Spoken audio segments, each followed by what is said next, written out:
Louvado seja Deus. Louvado é o nome do Senhor. Glória a Jesus. Eu acredito demais nessa geração. E a gente estava dentro do avião e 3 meses atrás, assim, Deus tem falado muito com a nossa liderança. E eu sei que não é só com a gente, longe de mim achar que Deus está falando só com a gente. Deus não fechou monopólio com ninguém nessa nação. Deus não tem monopólio de avivamento. Amém, irmãos? Coitado do homem e da mulher que achar que Deus está aqui e está só aqui. Deus não, ele não se limita a um lugar. E a gente tem vivido assim uma insatisfação, até pecado isso, falar disso. Porque você olha para o ministério, parece que está tudo tão bem, né? As contas estão pagas, as coisas crescendo, as pessoas chamando a gente para pregar, as igrejas crescendo, pessoas que caminham com a gente vê assim um despertar de Deus. Mas lá no fundo, eu confesso para você, lá no fundo do meu espírito, eu estava muito triste. Muito triste, porque, irmãos, esse crescimento externo, ele pode promover um pregador, mas ele pode é muito perigoso você não promover a glória de Deus. E ser aceito por Deus é uma coisa, ser aprovado por Deus é outra. E por muitas vezes, eu acho que esse púlpito é profético. Então, estava uma insatisfação muito grande no nosso espírito, e não era só em mim, em toda a liderança. A gente crescia, e quanto mais crescia, mais se afastava um do outro. A gente percebeu assim que a nossa mesa, ela estava se distanciando, que a gente não tinha mais aquela comunhão de semanalmente estar comendo com os pastores. E a agenda é perigosa, irmão. A agenda pode tirar você da missão de Deus. Aleluia. Você pode ter uma agenda e não ter uma missão. Amém? E essa geração, ela não é uma geração de agenda, é uma geração da missão. Talvez alguns de nós vamos ter que abandonar agendas para voltar para a missão original, daquilo que Deus tem para nós. E nós estávamos muito tristes. E nosso grupo de intercessão lá da igreja, o povo que tem orado muito, as salas de adoração diárias, vinham compartilhar, jogavam na mesa assim as revelações, diziam: pastor, parece aparentemente está tudo tão bem. Irmão, se está tudo bem na sua vida, tem alguma coisa errada.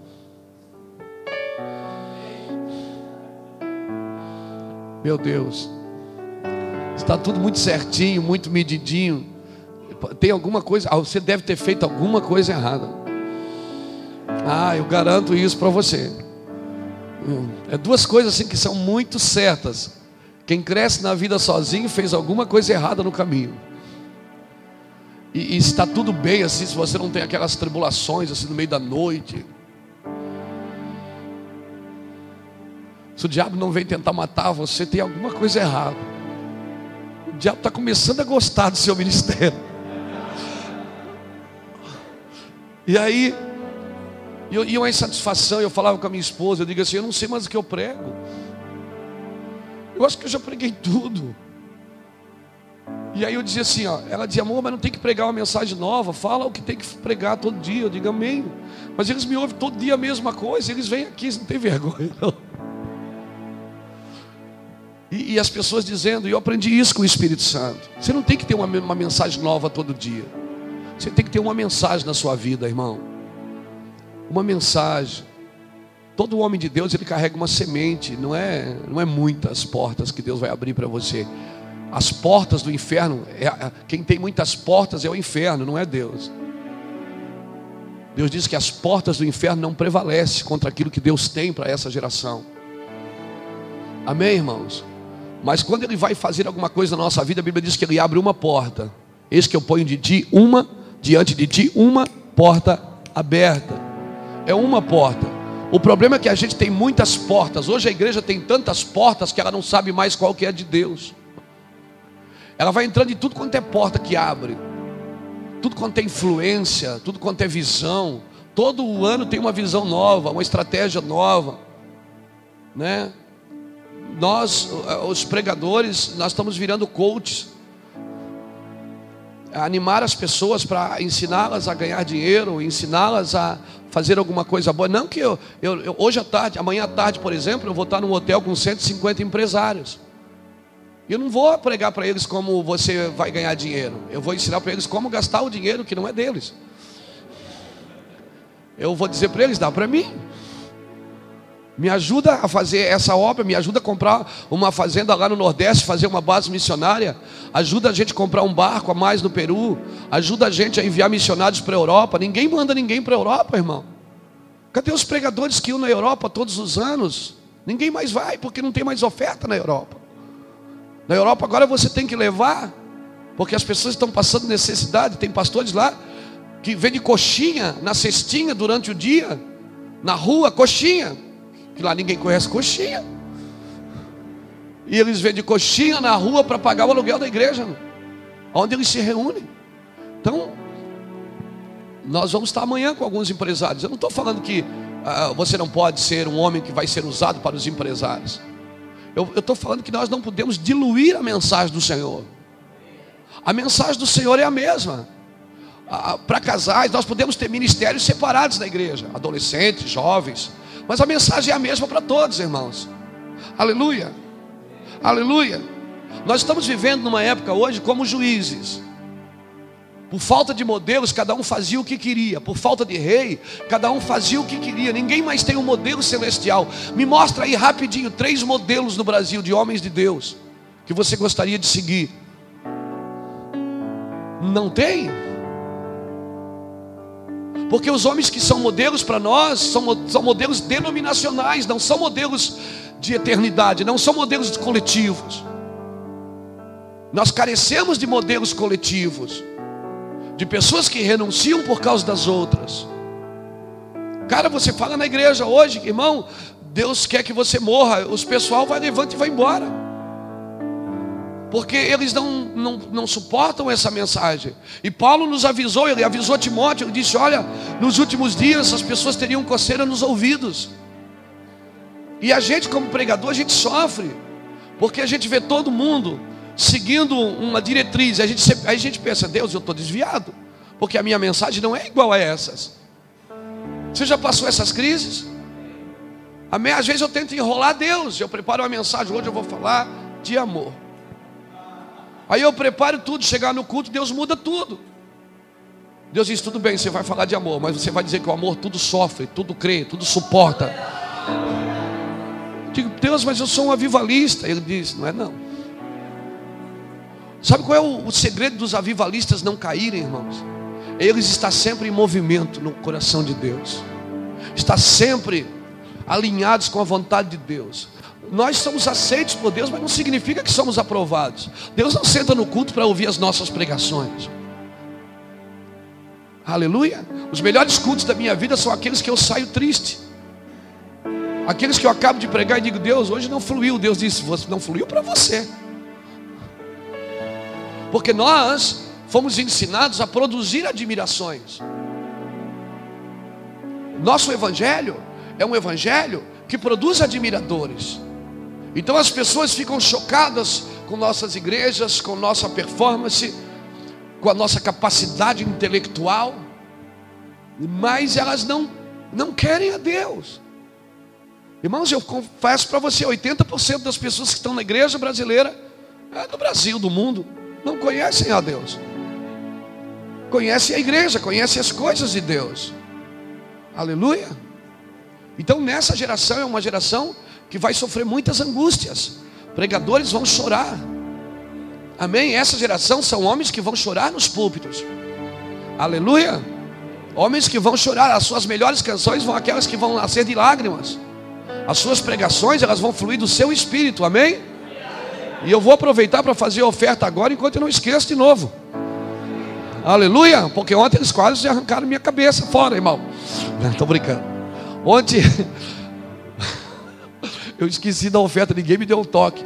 Irmãos, Quando a gente fez essa conferência, em todas elas que a gente faz no Brasil, semana passada a gente estava no Pernambuco, semana que vem a gente vai estar em Indaiatuba, Arthur Nogueira, Campinas, na outra semana em Vitória do Espírito Santo, na outra semana em São Paulo, na outra nos Estados Unidos. Todas as conferências que a gente faz, quando é nós que organizamos, nós não temos inscrição. Às vezes a gente, né, cai no laço do passarinheiro, mas a gente vai, porque a gente precisa estar em alguns lugares. Amém? Tem gente que às vezes vê a gente: pastor, mas o senhor está naquela conferência lá, cobra inscrição. Eu digo: irmão, tem lugares que eu preciso estar. Eu sou um influenciador, eu preciso estar lá. Não julgue a gente. Essa frase, me diga com quem andas que eu te direi quem és, isso aí é uma frase mundana, não é da Bíblia. Amém? Porque se você tem graça, você vai atrair pecado, vai atrair pecador. Se você carrega graça, você vai atrair pecador, não pecado, pelo amor de Deus. Amém? Deus vai levar você em lugares que você muitas vezes não vai querer estar. E eu falo, eu digo para os caras, eu digo: olha, eu não gosto de cobrar inscrição, mas eu vou aí te servir. Não, mas é que tem isso, tem aquilo. Não, mas amém, amém. Cada um faz o que recebeu de Deus e vai prestar conta depois. Amém? Eu vou prestar conta da minha. Eu sou responsável pelo que eu falo, não pelo que os outros entendem. Amém? Às vezes o cara entende uma coisa, mas não foi eu que falei. Ele entendeu daquele jeito. Cada um entende o que quer. Amém, irmãos? Então assim, nós não fizemos inscrição. Nós recebemos uma visão de Deus para não fazer. Que nós saímos um ministério para bater em Mamon. Que Mamon ia comer na nossa mão. Nós não íamos comer na mão dele. E tem sido assim, Mamon tem comido na nossa mão. Deus tem dado o dinheiro. A gente levanta a mão de Deus, a gente quer fazer isso. Não tem o dinheiro, aparece o dinheiro. Agora alguém me encontrou aqui no corredor e disse: pastor, tem um pastor lá em tal lugar que está com uma oferta de 8 mil para dar para você. Puxa vida. É o dinheiro que nós vamos precisar. Então assim, é assim que nós vivemos. E é assim que tem que ser. Não é porque nós vivemos assim, você tem que viver também. Mas o modelo da Bíblia, para mim, é que o recurso corre atrás de você, não você corre atrás dele. Então quando a gente fez essa conferência, a gente alugou aquele espaço lá na ABB, alugou o som, né? Os irmãos do 9 Graus vieram, disseram: não, a gente vai aí servir isso, hein? Não precisa nada não. E a gente veio também, os irmãos se juntaram, estamos dormindo na casa de uns irmãos, viemos aqui fazer o café, cada um trouxe uma coisa aí, não foi? Não foi? Foi um junta-panela? Isso, foi um junta-panela aí. E é assim que a gente trabalha.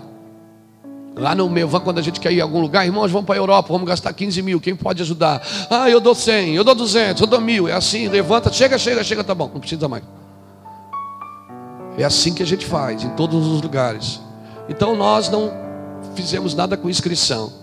A gente não queria nem vender material, mas ainda não podemos dar. O material sustenta muitas coisas no ministério. Muitas coisas, muitas pessoas. E muitas obras sociais. Só em Itajaí tem 14. Mas eu quero dar uma oportunidade para você ofertar.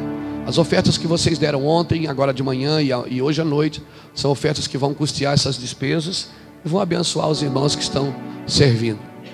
Amém? Louvado seja Deus. Então a gente pode ofertar. É aqui nesse gasofilácio europeu. Isso aqui veio da Escandinávia. Aleluia. Glória a Deus. Amém? Vamos ficar de pé, vamos ofertar, gente.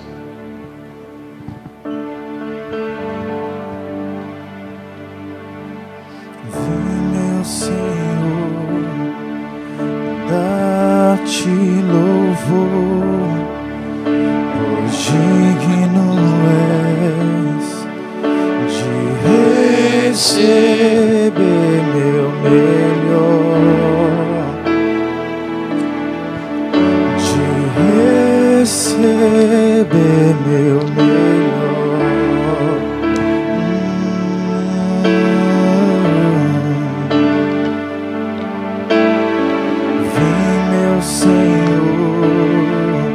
Dá-te louvor, pois digno és de receber meu melhor, de receber meu melhor.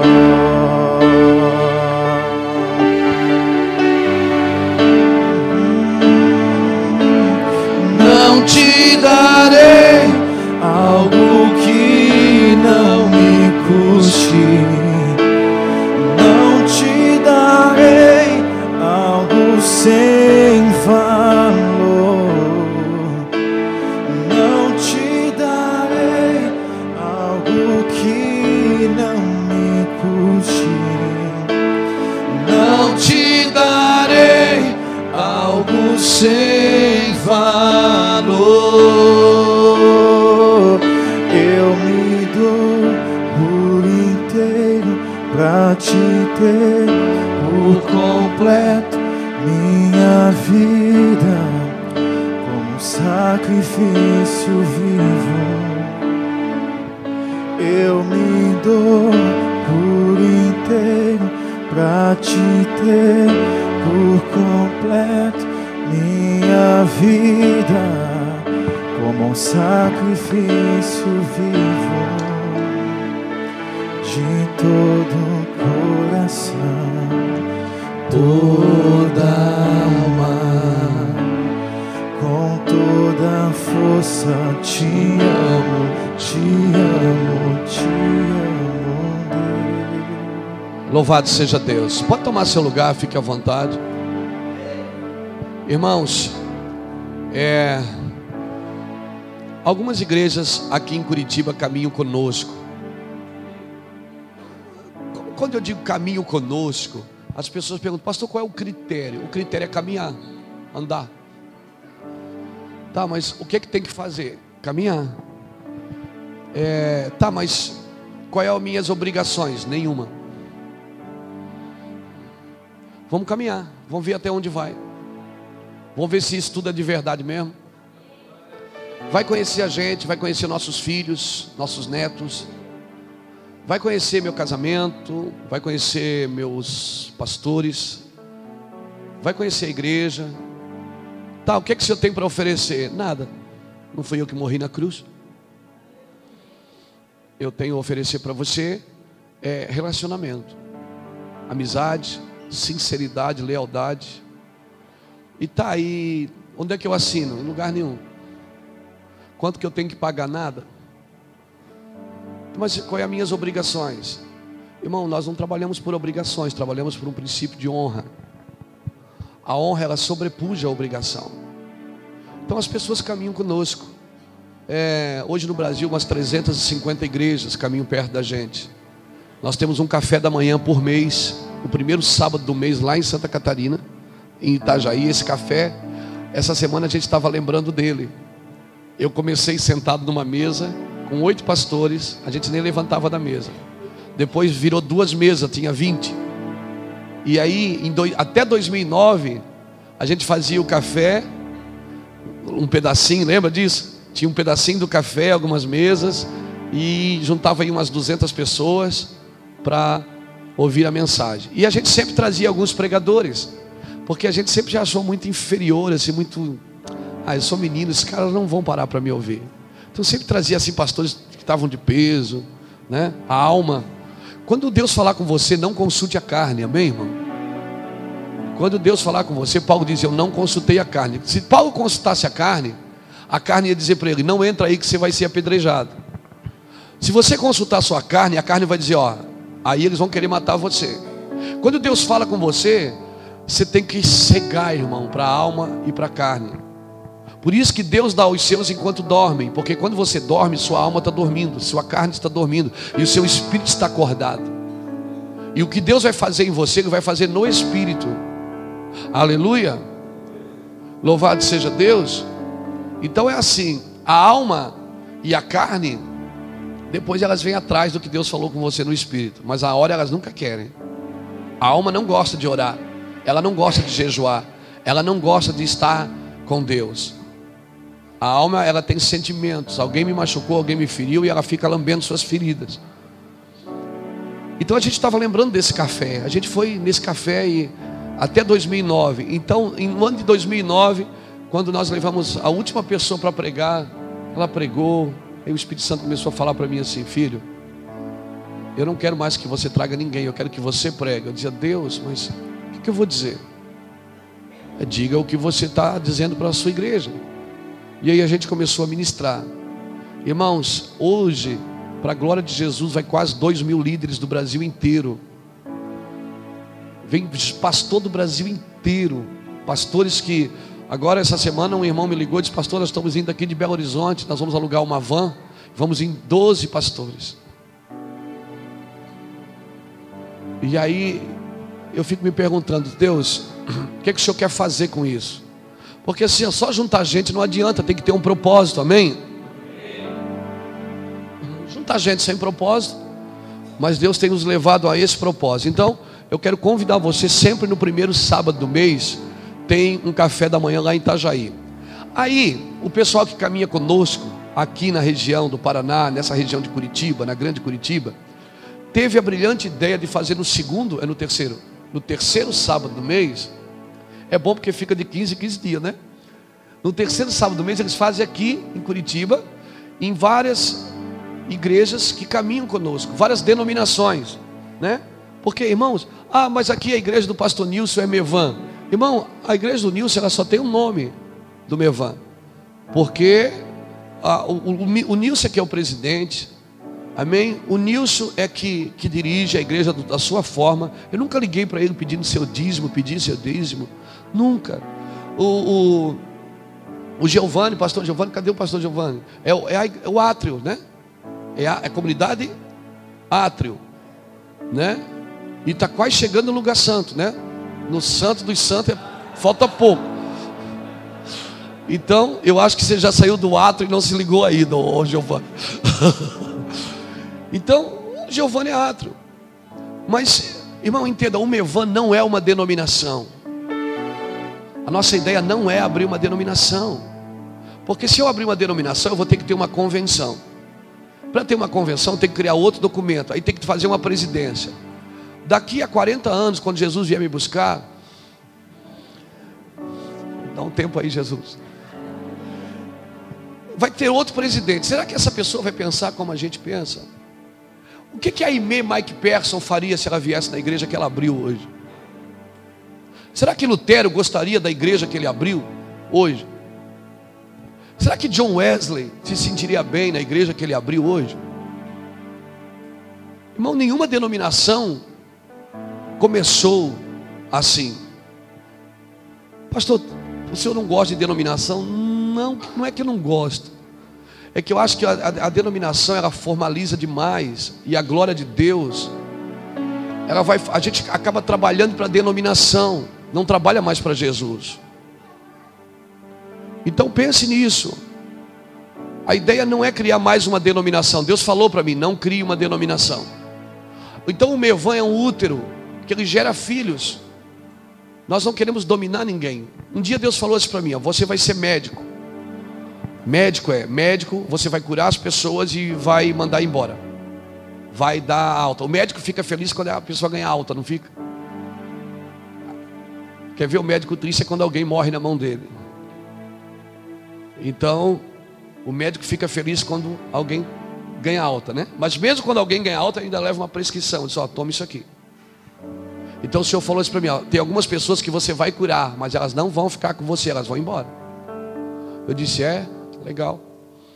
Aí eu disse: e em alguns casos você vai ser parteiro. Eu digo: parteiro? Você vai trazer gente à vida. Você vai trazer pessoas para a vida.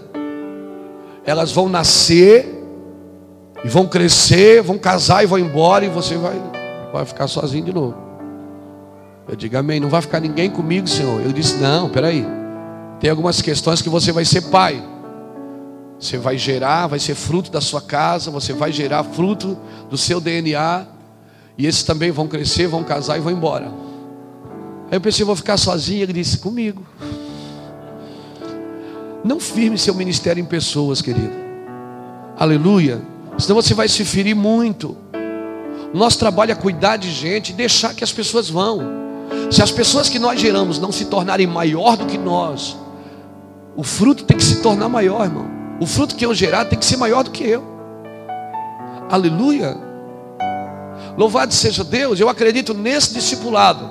Um discipulado que o cara que você está gerando é que vai ficar maior que você. Sempre vai haver uma geração maior do que a outra. Uma geração contará as maravilhas para a outra. Então, quando você não puder ir a Itajaí, se reúne com os irmãos. É um mesmo café, sem formalidade.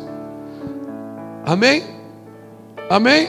Ninguém quer mandar em ninguém. Todo mundo está trabalhando no mesmo coração, está no alinhamento, tentando se juntar aí. Cada um pensa de um jeito, irmão. E essa é a verdadeira, a unidade é essa verdadeira. Você não tem que mudar seu pensamento para andar comigo. Eu gosto da discórdia. Eu gosto da conversação. Não, mas pastor, eu não concordo meio assim. Eu também não. Teve gente que diz assim, né? Pastor, vou sair da igreja. Por quê? A igreja tem muito problema. Eu digo, puxa, eu também vou. Eu vou sair também. Você vai para onde? Eu vou para tal lugar. Leva eu junto.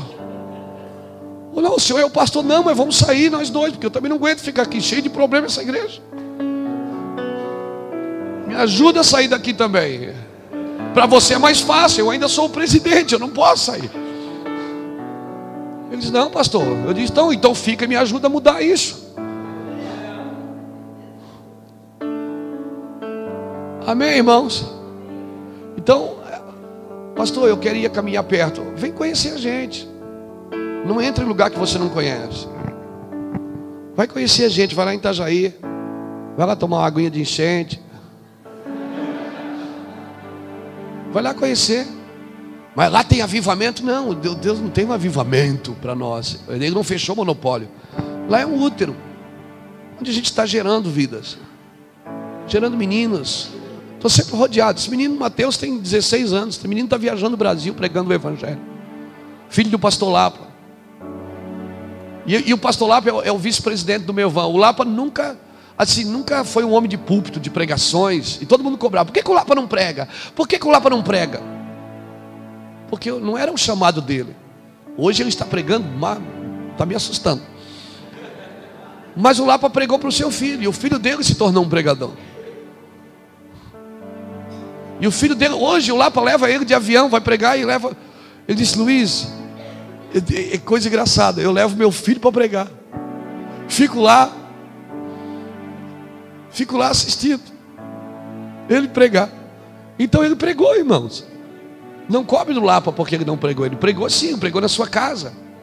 Ele formou um pregador no seu lar. Aleluia. Então eu quero deixar um convite aberto aí para você. Amém? Quando você quiser conhecer mais, a gente vai conhecer um pouco mais. Não fica com o que os outros estão falando. Vai conhecer. Amém? Às vezes você não sabe nem onde o galo está cantando. Vai conhecer a gente. Não nos julgue pelos outros falarem ou pela aparência. Amém? Nós não estamos formando algo aparente. Não tem nada para ver mesmo. É uma revolução silenciosa, que ela acontece de dentro para fora. Mas depois que acontece dentro, irmão, ninguém mais resiste.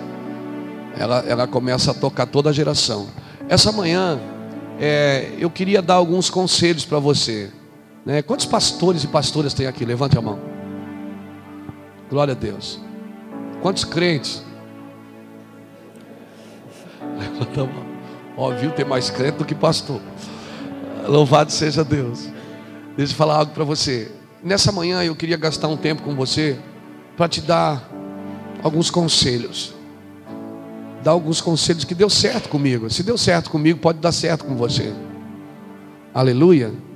Eu sei, irmão, não é fácil ser pastor nessa geração, onde você fala para os outros, eu sou pastor. As pessoas dão risada na sua cara.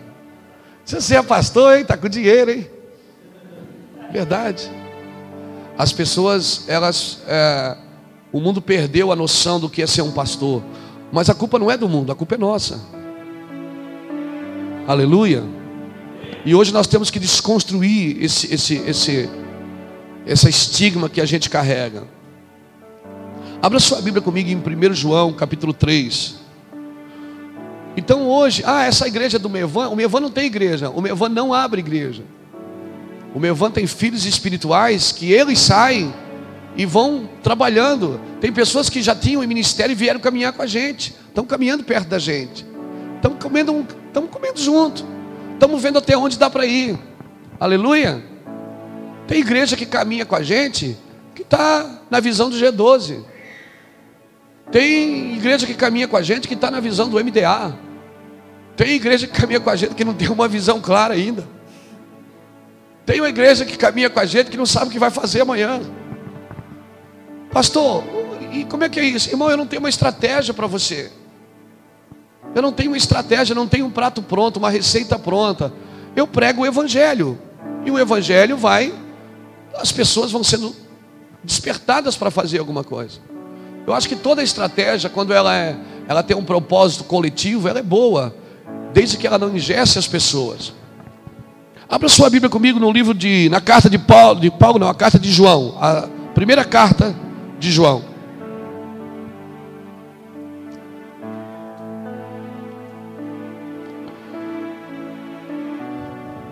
Eu quero dar alguns conselhos de paternidade, porque essa geração ela está saindo do lugar de liderança e entrando no lugar de paternidade. Amém, irmão? Você percebe? Tem um povo na terra que não está nem aí para título, para posições. Tem ou não tem? Eu já estou vendo essa fumaça aí. Tem um povo na terra que não está nem aí mais para nada, irmão. Amém? Mas é um povo compromissado. É um povo que tem estacas firmes na rocha. É uma casa firmada na rocha. Que não vive de aparência, que não produz admiração, que não produz um evangelho aparente, mas produz um evangelho permanente. Primeira carta de João, no capítulo 3, diz assim: vede, quão grande amor nos concedeu o Pai, que fôssemos chamados filhos de Deus. E somos mesmo seus filhos. O mundo não nos conhece porque não o conheceu. Amados, agora somos filhos de Deus e ainda não se manifestou o que havemos de ser. Meu Deus, se já somos filhos, por que ainda não se manifestou o que havemos de ser? Se a Bíblia diz, agora somos filhos de Deus, mas ainda não se manifestou o que havemos de ser. Se eu já sou filho, eu já sou tudo, mas ainda não se manifestou o que havemos de ser.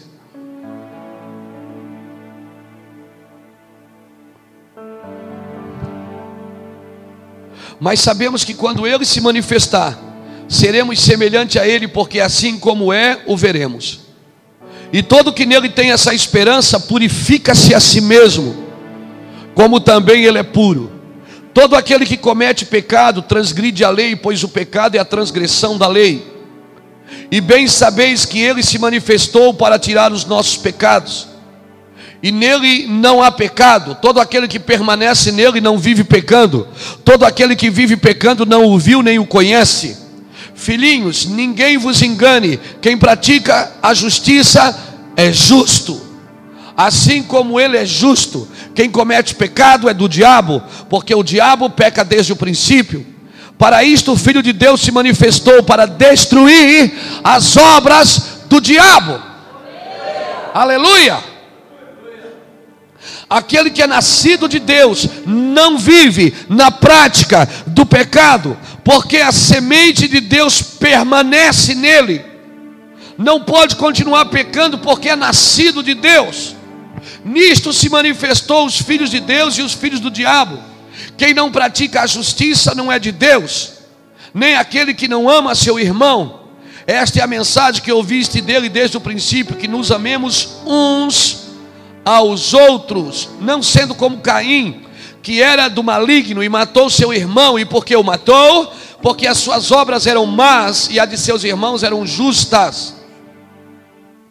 Meus irmãos, não vos admireis se o mundo vos odeia.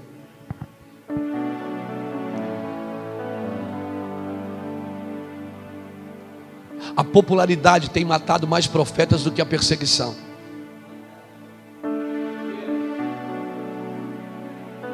A popularidade tem matado mais profetas do que a perseguição. Por isso que todo profeta, irmão, ele vinha, profetizava e se escondia.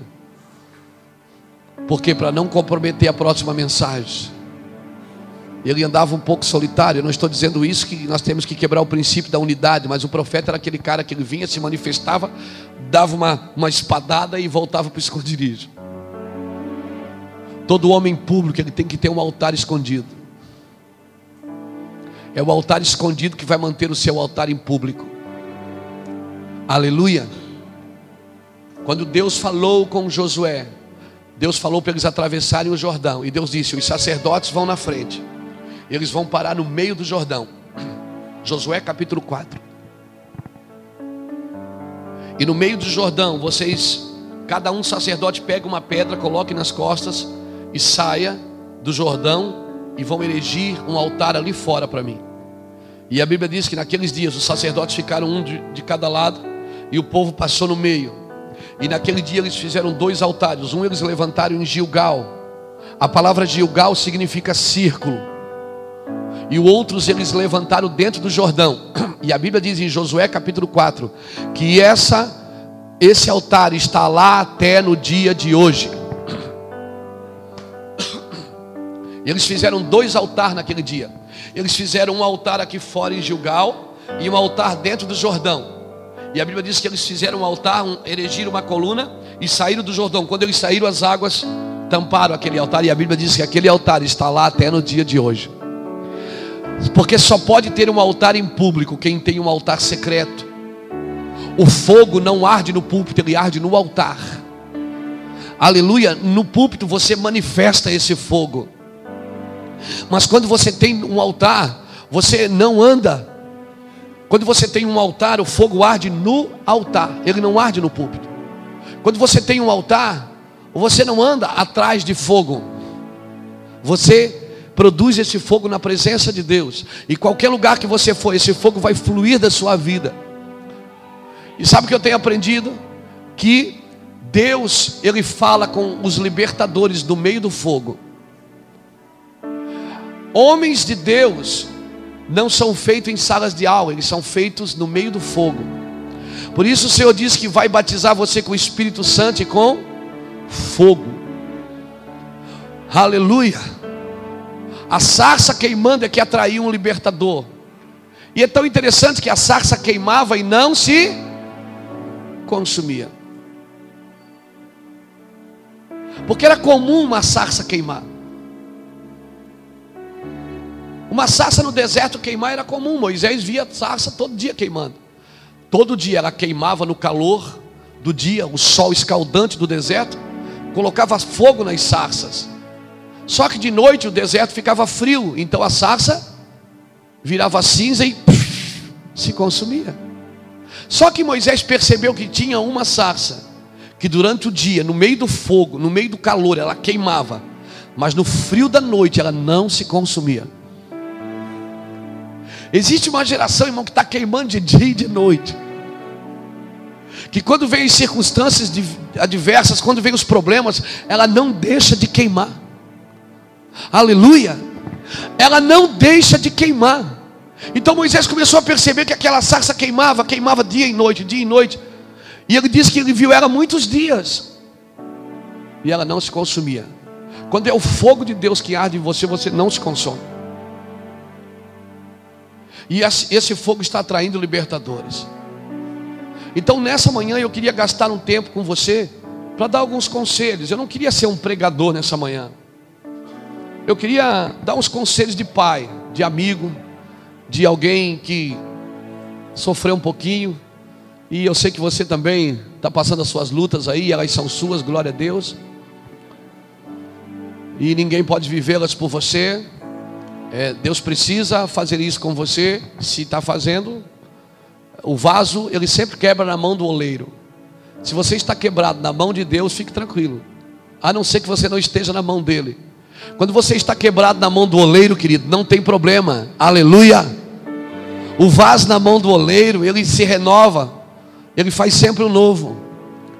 Então eu queria dar alguns conselhos de pai para você. E usando esse texto de João era um cara que ele entendeu muito sobre paternidade. Ele foi o único homem que foi na cruz assistir a crucificação. Por isso Deus revelou para ele o Apocalipse, porque só tem revelação do futuro quem tem uma revelação do Calvário. Enquanto você não entender o sofrimento da cruz, você não vai entender a glória do futuro, a glória eterna. Aleluia. Então nós falamos de glória eterna, as pessoas dizem, mas como isso? A igreja tem que sofrer, a igreja tem que pagar o preço. Pagar o preço não é sofrer. Tem um momento na sua vida que o sofrimento, irmão, deixa de ser sofrimento no seu ministério. Você entrou num estágio de maturidade tão grande que bate e volta. Aleluia, bate e volta. Você fica imune ao sofrimento. Aleluia. Louvado seja. Você não gostou da ideia, né? Não gostou. Então eu queria dar alguns conselhos de paternidade para você. João, ele dizia, filhinhos, eu vos falo, olha, se vocês continuarem pecando, vocês não são de Deus. Porque agora se manifestou em vocês a obra de Cristo. E a obra de Cristo veio para desfazer as obras do diabo. E se você está andando com Cristo e as obras do diabo não estão sendo desfeitas na sua vida, na sua família, no seu ministério, tem alguma coisa errada, irmão. Então ele começou a dar alguns conselhos. E eu quero usar esse texto para dar alguns conselhos para você. Se você quer andar em paternidade nessa geração, se você quer atrair, cuidar de gente, seja pai ou mãe, porque paternidade não tem a ver só com a figura do homem, tem a ver com a mulher também. Amém? Quando Deus queria falar de provisão, ele usava a figura do homem. Ele diz, pode um pai dar uma serpente quando o filho pede um peixe? Dar uma pedra quando o filho pede um pão? Vós que sois maus, sabem das boas coisas dos vossos filhos. Imagine o vosso pai que está no céu. Quando Deus fala de provisão, ele usa a figura do homem. Mas quando ele fala de mimo, de ternura, de afeto, ele usa a figura da mulher. Ele diz, pode uma mãe abandonar o seu filho que amamenta? Eu, porém, não vos abandonarei. Deus está dizendo, eu amamento você. Oh, aleluia. Oh, fartura, Jesus. Ele diz, pode uma mãe abandonar seu filho que amamenta? Não, eu, porém, não te abandonarei. Sabe o que Deus está dizendo? Eu amamento, eu sou uma mãe para você. Então o amor de Deus não é amor de macho, é amor de família. Aleluia. Por isso Satanás luta tanto para dividir os casamentos, para que a gente perca a referência do amor do pai e do amor da mãe. Então quando você fica só com a mãe, você não entende o amor do pai, amor de provedor. Quando você fica só com o pai, você não entende o afeto da mãe. Por isso Satanás vem lutando para dividir tantos os lares. Mas em nome do Senhor Jesus, Deus está levantando uma geração que vai ser como uma argamassa mole. Para juntar dois tijolos duros tem que ter uma argamassa mole no meio, não tem? Eu profetizo que Deus vai levantar algumas argamassas moles nessa geração, que vão trabalhar para juntar tijolos duros. Oh meu Deus. Diga para alguém que está perto de você, você é uma argamassa mole ou um tijolo duro?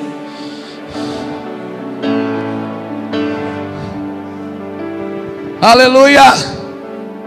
Então eu quero te dar alguns conselhos. Primeiro, o primeiro conselho que eu daria para você nessa manhã é: seja uma pessoa descomplicada. Para de querer explicação para tudo. Diga para alguém que está perto de você, deixa de ser chato. Aleluia.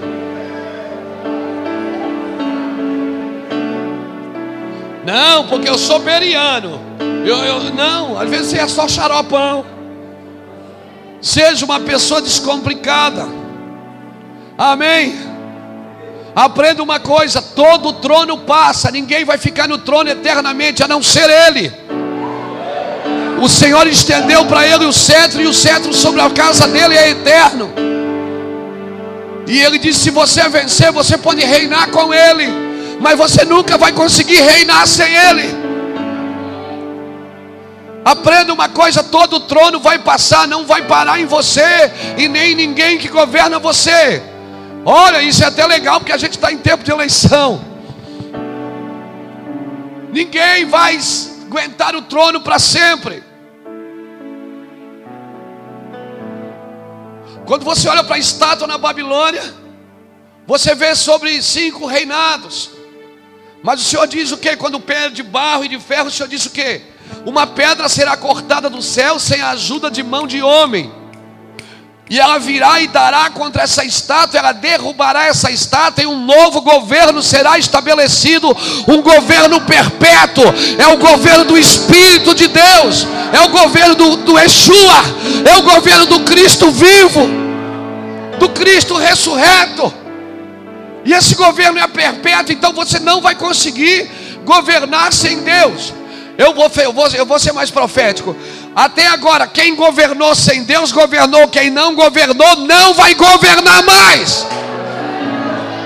Porque a igreja está adorando Jesus, está estabelecendo o seu trono nas regiões celestiais. No dia 28 nós estávamos indo para Porto Alegre. Deus me pegou dentro do avião e disse: levante uma consagração. Jejuar quando Deus pede, quando Deus pede você consegue. Ele disse: jejue até o dia das eleições. Eu vou dizer para você o que comer e quando comer. Eu achei que era para mim e falei: Bruno, Deus está falando comigo aqui, cara. Aí eu peguei o calendário, dia 28 de julho a 5 de outubro. Eu contei, deu 70 dias. Aí Deus começou a falar sobre as 70 semanas de Daniel. Ele começou a falar sobre os 70 anos de cativeiro. Ele disse: Luiz, depois de 70 anos eu fiz uma revolução e trouxe o meu povo de volta para Jerusalém. Só que ele disse: sabe qual é a diferença do Egito e da Babilônia? É que do Egito Deus tira você, da Babilônia é você que tem que sair. Ele disse: eu não tiro você da Babilônia, é você que tem que sair e voltar para Jerusalém. Porque quem restaura Jerusalém é os cativeiros da Babilônia, é os cativos. Quem restaurou Zorobabel foi aquele cara. A palavra Zorobabel significa nascido na Babilônia. Ele nasceu na Babilônia, mas ele não era de Babilônia. Tem muita gente que nasceu em Babilônia, mas não é de Babilônia, é das regiões celestiais. Aleluia, aleluia. E se Deus está dizendo que Ele quer restaurar Jerusalém, sai dela, povo meu.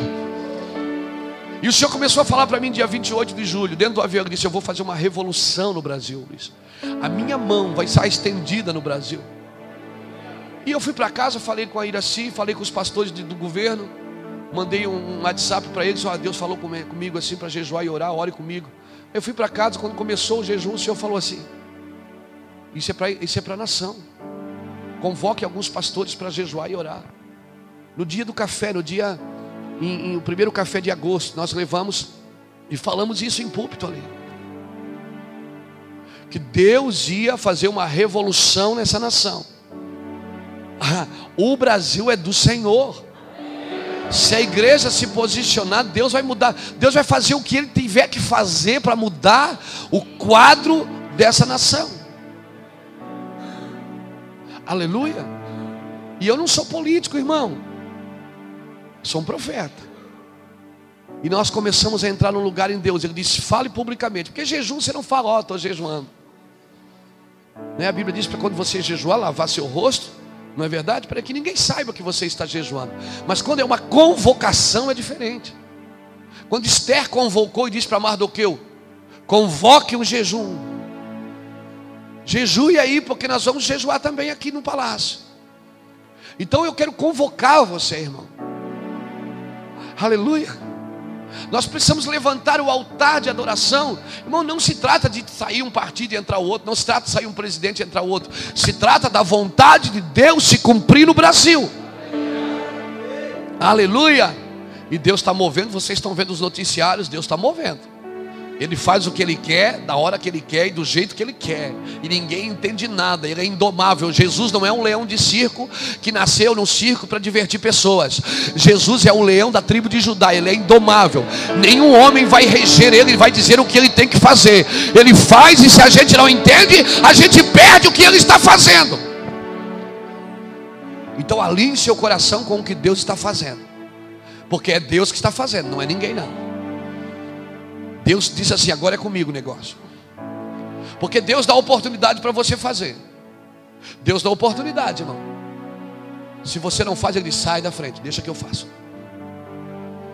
Deus quer fazer na terra através dos homens e das mulheres.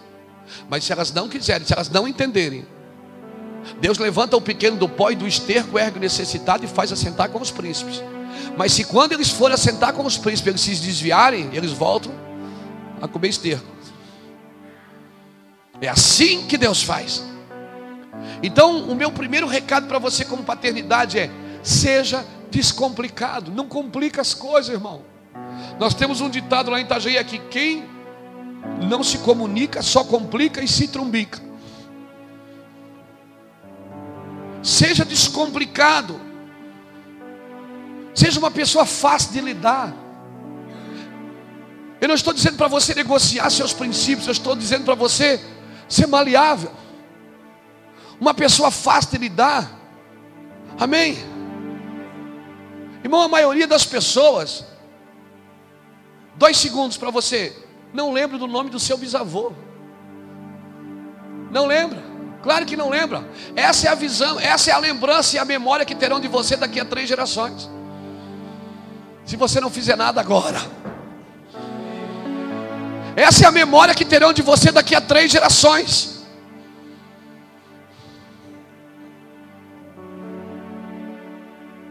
Já lembrou do bisavô? Claro que não. O nome, pelo menos o primeiro.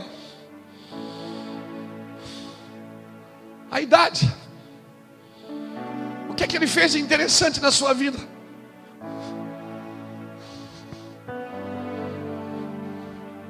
Então, ou você deixa uma marca agora na sua geração.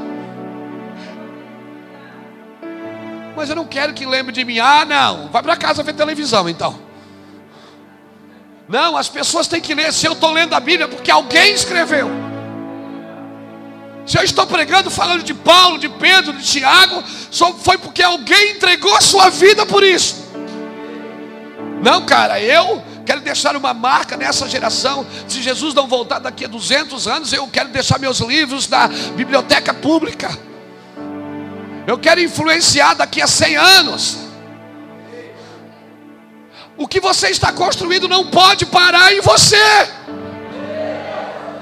Senão você é um pregador denominacional, um homem individualista que só pensa no seu umbigo. Um dia Jesus chega em Samaria, senta ao lado do poço.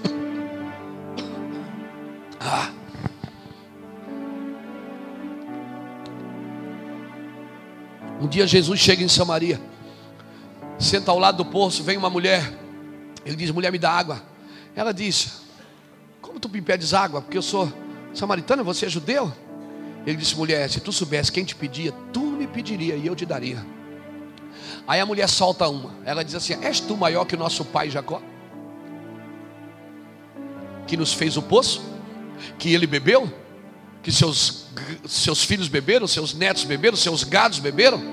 Irmão, centenas de anos depois, Samaria ainda tinha um poço que Jacó construiu, e Samaria ainda chamava ele de pai. A minha pergunta é: quantas gerações vão beber do que você está construindo? Ou você só trabalha para o culto de domingo? Você ora porque tem que pregar, ou porque você quer deixar uma geração pura? Você ora como um pregador? Ora para ter uma mensagem? Não, queridos, não. Nós não podemos pensar só em nós. Samaria ainda chamava Jacó de pai. E dizia: és tu maior que o nosso pai Jacó, que nos fez o poço, que nos deu? Nós estamos bebendo ainda centenas de anos depois. Samaria ainda tinha um poço para beber de um pai espiritual que cavou o poço e deixou o poço aberto para as próximas gerações. Eu quero profetizar que rios de água viva sairão do seu interior. Vai beber seus filhos, vai beber seus netos, vai beber seus bisnetos. Eu sou fruto da oração de um moribundo. Eu sou fruto da oração de um velho moribundo que dizia: Deus abençoa meus netos, abençoa meus bisnetos, abençoa meus tataranetos. Ele não tinha nem bisnetos, já orava pela gente. Aleluia. Você tem que cavar um poço e deixar para as próximas gerações. Mas como? Você passa tanto tempo discutindo teologia, discutindo coisas da nossa geração. Mas isso não é bem assim, isso não é bem assim. Vai viver, irmão. Vamos viver, seja descomplicado.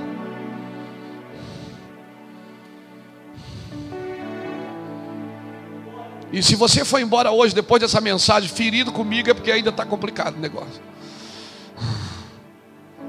Seja alguém fácil de ser corrigido.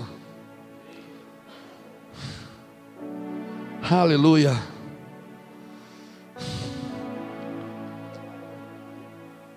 Eu falaria outro conselho para você. Seja feliz.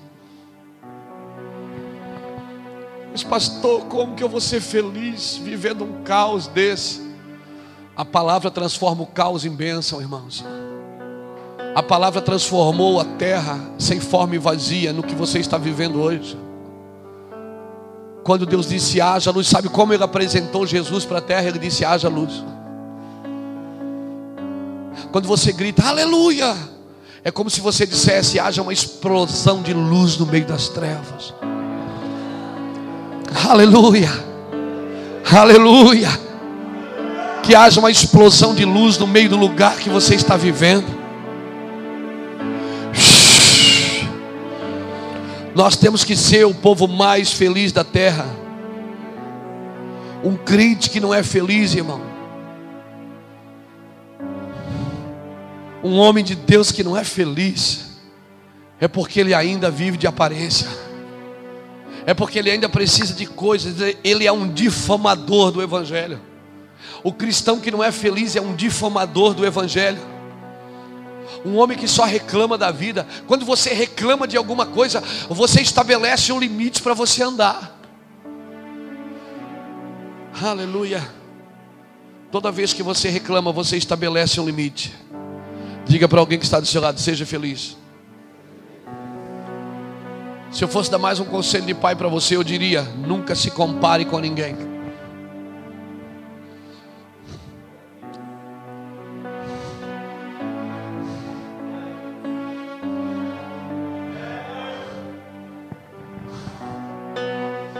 Por isso que eu tenho dificuldade de lidar com visões de massificação que torna todo mundo de robozinho, todo mundo igualzinho. Você não tem que ser igual a ninguém, irmãos.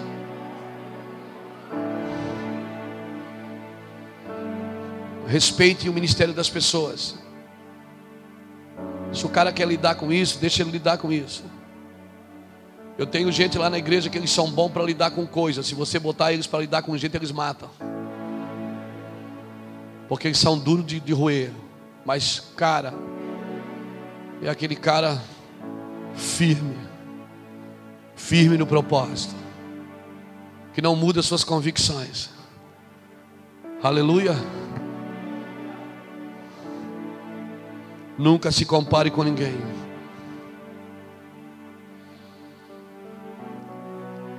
Satanás não vai desistir de inferiorizar você, de amargurar sua vida, querido.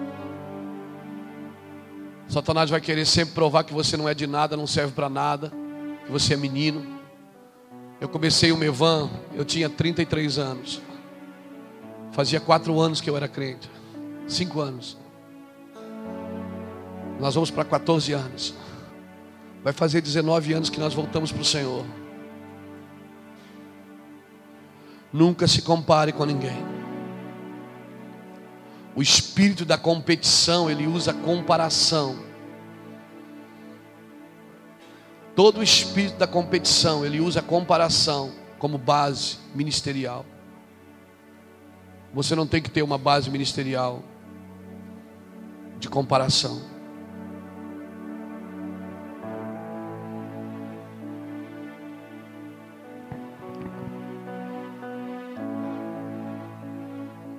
Nós somos chamados para representar o caráter de Deus. Nós somos chamados para dizer o que a Bíblia está dizendo. Não tente ser mais sábio que a Bíblia. Não tente falar coisas que a Bíblia não diz. Deixa eu dizer algo para você. Deus te chamou para representar o seu caráter. Deus te chamou para representá-lo, não para substituí-lo. Você não pode ser só um participante da igreja. Você tem que ser uma igreja atuante. Existe uma voz dentro de você, uma semente que grita. Honre essa voz que grita dentro do seu interior, querido. Você precisa nascer da água e do Espírito, nascer do reino. Eu não posso só ouvir. Hoje Às vezes eu vou falar uma coisa para você. Eu entro na internet às vezes para ver algumas mensagens e eu vejo pessoas falando do reino de Deus, falando coisas que não entenderam nada. Falando de paternidade, coisas que não entenderam. Muitos têm usado a paternidade para colocar pessoas debaixo das suas asas e para dominá-las. Paternidade não é paternalismo. Não, aqui que tem paternidade. Não, querido, paternidade não é isso. Nós fomos chamados para representá-lo corretamente. E se a gente não representá-lo corretamente,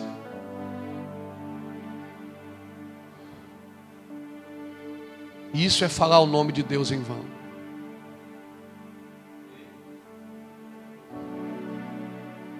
Falar o nome de Deus em vão não é quando você vê uma coisa e você diz: ai meu Deus do céu. Não, isso não é falar o nome de Deus em vão. Falar o nome de Deus em vão é você não representá-lo corretamente. É você dizer coisas que Ele não está dizendo. É você querer estabelecer princípios que Ele não estabeleceu. Se eu fosse dar mais um conselho de pai, eu ia dizer para você uma coisa: não tenha inveja de ninguém. Não inveje alguém que está crescendo mais do que você. Não inveje alguém. Deus tem um tempo para todas as coisas. Ciúme e inveja no coração é a evidência da reprovação de Deus. Aleluia. Todo reprovado, ele vai se manifestar em ciúme e inveja. Lembra de Saul? Quando Deus levantou Davi, Saul começou a ter inveja de Davi.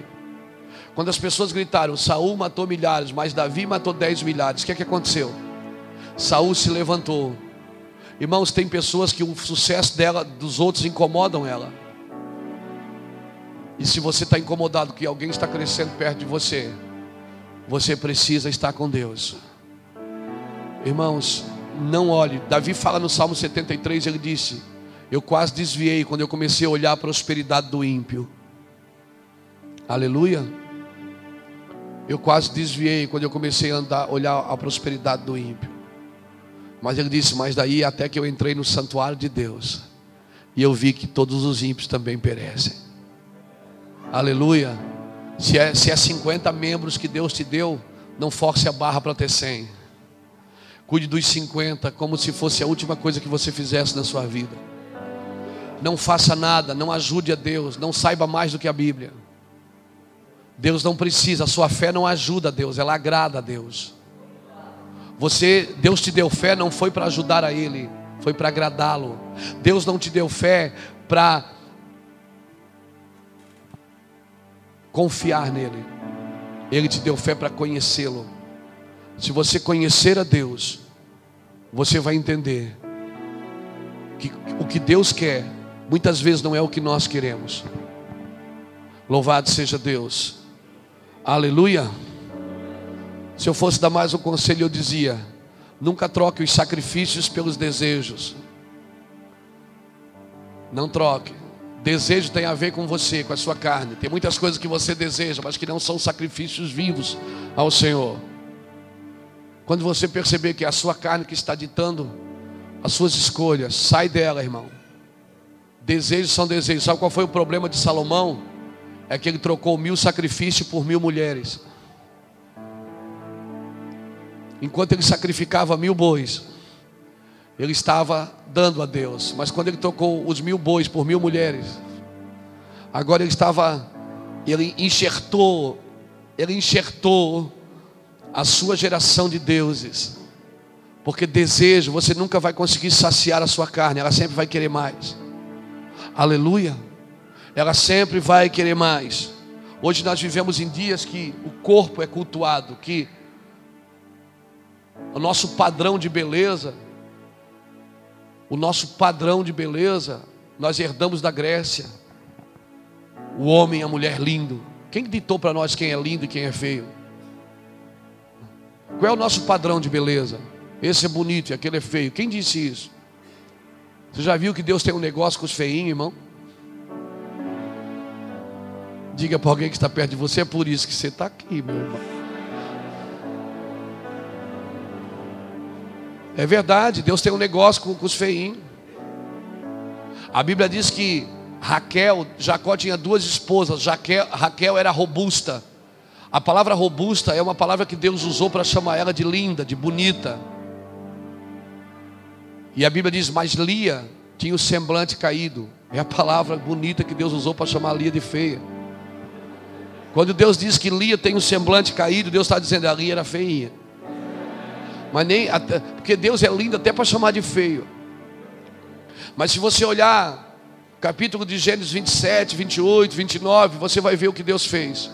A Bíblia diz assim, vendo Deus que Lia era desprezada, abriu o Senhor a madre de Lia, e Lia começou a gerar filhos.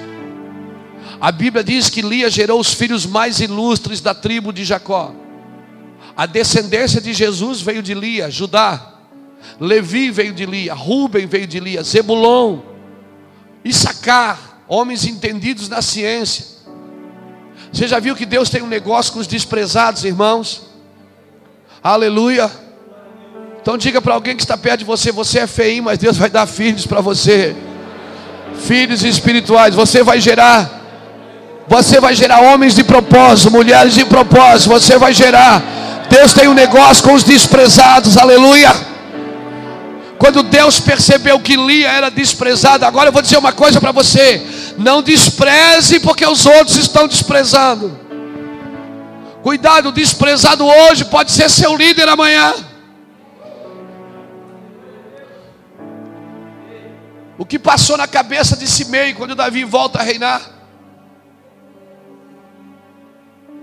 O que passou na cabeça de Aitofel quando Davi volta para o trono? Cuidado, irmãos, não despreze pessoas, porque todo mundo está batendo, joga uma pedra também.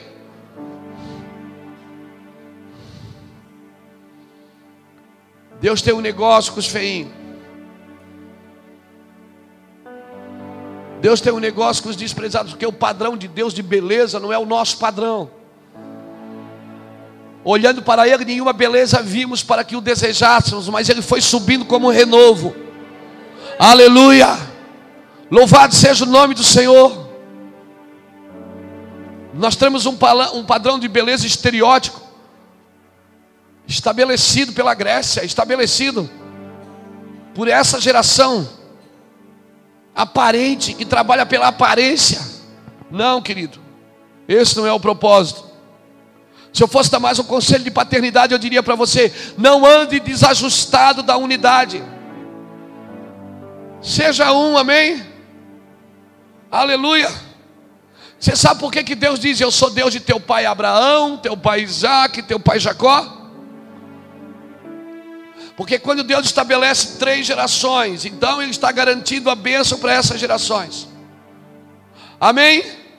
Se você estiver desajustado na unidade aqui embaixo, os demônios se alinham aqui em cima.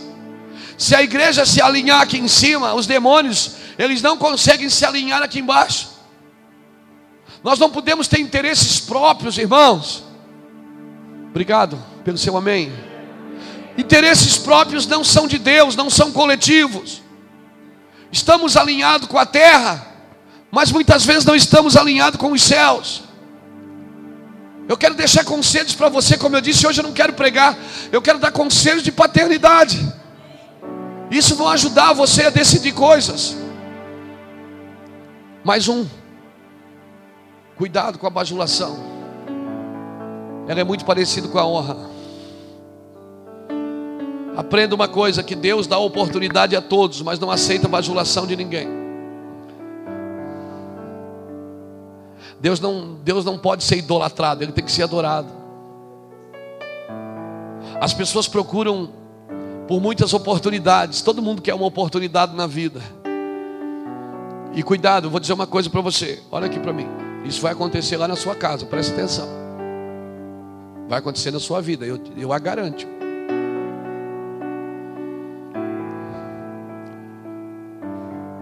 Enquanto você está sofrendo aí, apanhando, tentando provar para Deus que você consegue, e o mundo jogando pedra em você, fique tranquilo, você está só. Mas a hora que as coisas começarem a melhorar, muitas pessoas vão bater nas suas costas, vão se aproximar de você. Mas não solte da mão de Deus por causa das pessoas que se aproximaram. Muitos vão honrar você e muitos vão bajular você. Bajulação é muito parecido com honra. Às vezes a gente diz assim: vamos dar esse lugar aqui para esse irmão, porque ele é um homem de honra. Vamos dar honra a quem tem honra. Você não honra na presença, você honra na ausência. Quando a pessoa não está, é que você honra ela. Eu honro a minha esposa quando ela não está não olhando para outra mulher, não desejando outra mulher. Então eu estou honrando a minha esposa porque ela não está comigo. Porque na presença dela eu não honro, eu celebro. Aleluia. Paulo um dia, Atos capítulo 16, versículo 16. Paulo está indo, Paulo e Silas. A Bíblia diz que eles estão indo no lugar de adoração. Depois você lê a Bíblia, Atos 16, 16. Paulo e Silas indo ao lugar de adoração. No lugar de oração. Algumas traduções dizem oração, algumas dizem adoração. E aí vai uma mulher atrás todo dia. Eita, homem abençoado. Que homem de Deus. Meu Deus, esse homem orou por mim. Meu Deus, que coisa tremenda. Ó. E a Bíblia diz que ela fazendo isso muitos dias incomodou a Paulo. Quem está no Espírito, irmão, tem elogio que incomoda. Eu não estou dizendo que isso não é legal. Alguém dizer: pô, pastor, obrigado pelaquela palavra. Ó, amo sua vida. Ó, estamos juntos. Não estou dizendo isso, irmão.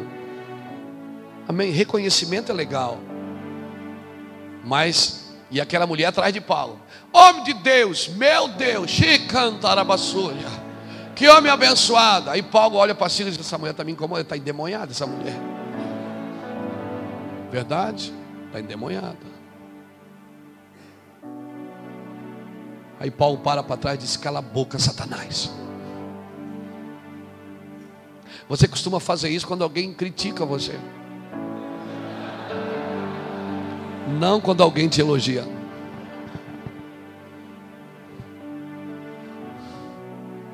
Paulo para e diz: cala a boca, diabo.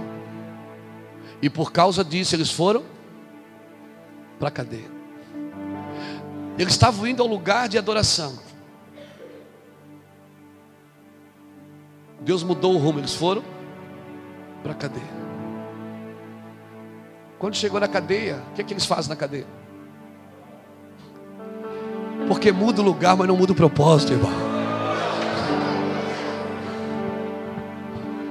Você é homem de Deus em qualquer lugar, no seu ministério, em qualquer nação. Eu sou homem de Deus no shopping. Eu vou na festa da família, eles estão bebendo cerveja. Eu sou homem de Deus lá, cara.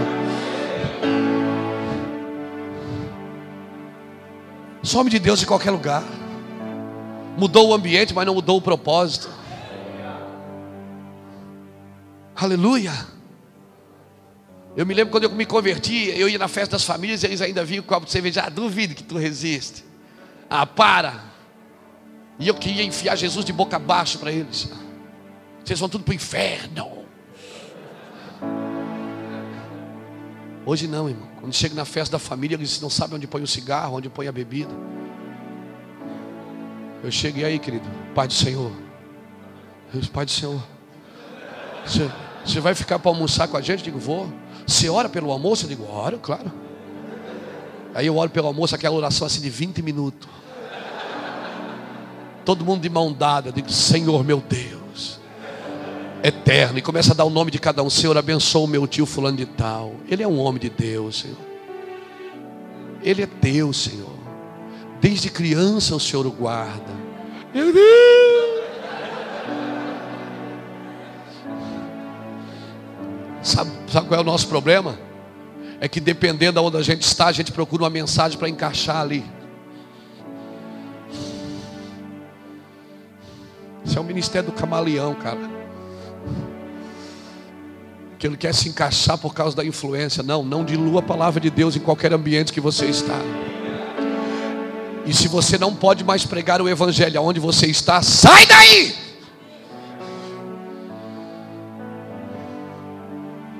Se você não pode mais ser um homem de Deus aonde você está, sai daí.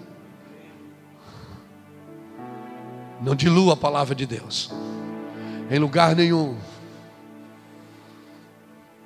Mudou o ambiente, mas não muda o propósito. Silas, puxa um dó maior aí.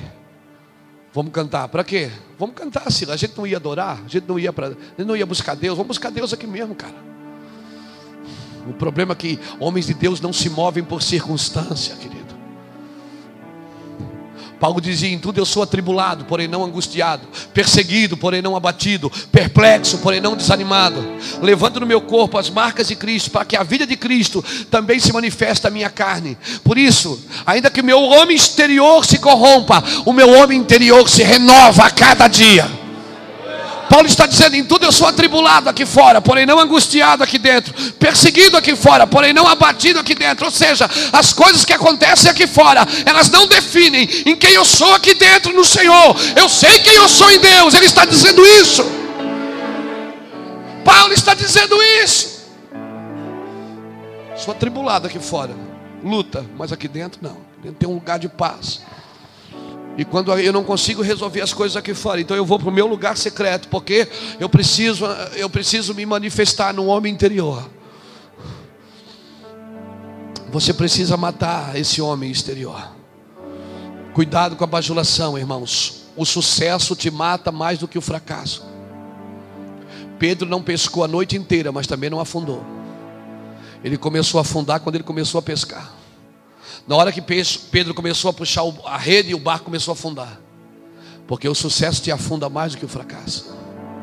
A noite inteira ele não pegou nada, mas também não afundou. Ia para casa tomar café da manhã, estava de boa. Aí Jesus chega e diz: volta lá. Mas eu já... Volta lá. Mas eu pesquei. Volta lá, cara. Vai lá. No mesmo lugar? É, no mesmo lugar. E agora ele começa a pescar e começa a afundar. Então eu defino uma coisa: que você não precisa de amigo quando fracassou, você precisa de amigo quando tem sucesso.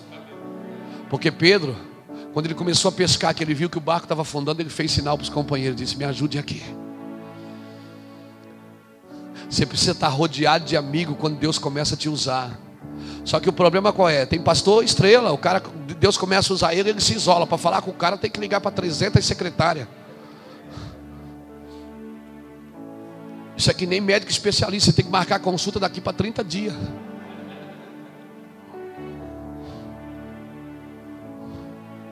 Ninguém mais consegue dar um abraço no cara, porque tem... Esses dias eu fui pregar numa igreja, irmão. Eu estou doido para dizer um dia, mas eu não vou não.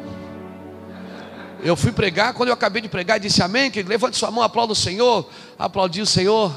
Deus abençoe a todos. Veio 3 gigantes assim, 3 brutamontes. Vem pastor, vem, pegar no meu braço e vem comigo. Eu digo: para onde? O que aconteceu? Eu pensei que a igreja está pegando fogo. Disse: que foi, irmão? Não, vem para o gabinete. Eu disse: por quê? Não, esse povo vai ficar incomodando o Senhor, pedindo oração. Eu digo: mas eu vim para isso. Não, mas eles querem... esse povo, eles não podem ver um pregador que eles vêm para cima. Eu digo: que bênção. Não, mas eu quero ficar aqui. Não, pastor. Ele disse: pastor, você não vai sair daqui hoje, não vai dar tempo de almoçar. Eu disse: uma comida eu tenho para comer.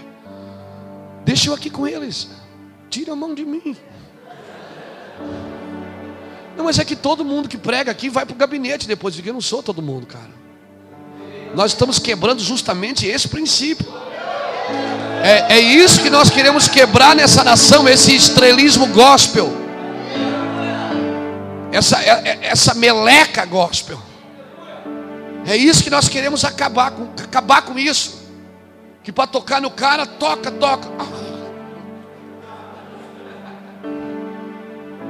Eu acredito, claro que eu acredito, irmãos, que uma pessoa cheia de virtude. Eu estive em Massachusetts, o cara me levou onde Finney pregava, onde Jonathan Edwards pregava. Eu entrei naquele lugar, eu fiquei apavorado, digo: meu Deus, ainda tem unção aqui, ou eu estou ficando idólatra? Não, Deus disse: não, tem fins, filho. Porque Deus guarda lugares, marcas de lugares. Até tem uma entrevista agora, eu estava lendo, que aquela rede de hotéis Holiday foi fazer um hotel agora, foi construir um hotel no estado, lá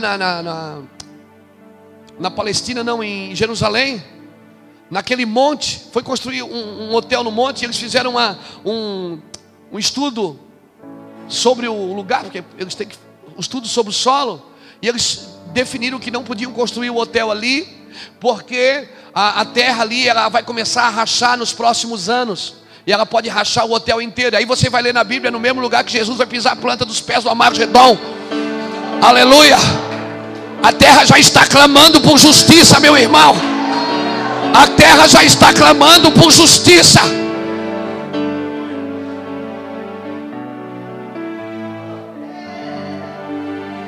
É no mesmo lugar que Jesus vai pisar no Armagedon. Passa, minhas ovelhinhas, aleluia. E os caras foram estudar o solo e descobriram que aquela terra nos próximos anos, não se sabe quanto tempo, ela pode começar a rachar. Vai rachar mesmo, irmão, vai abrir no meio. A ciência só revela que o Cristo vive. A ciência, cada dia mais, ela revela que Deus existe. Ela é um agente dos céus.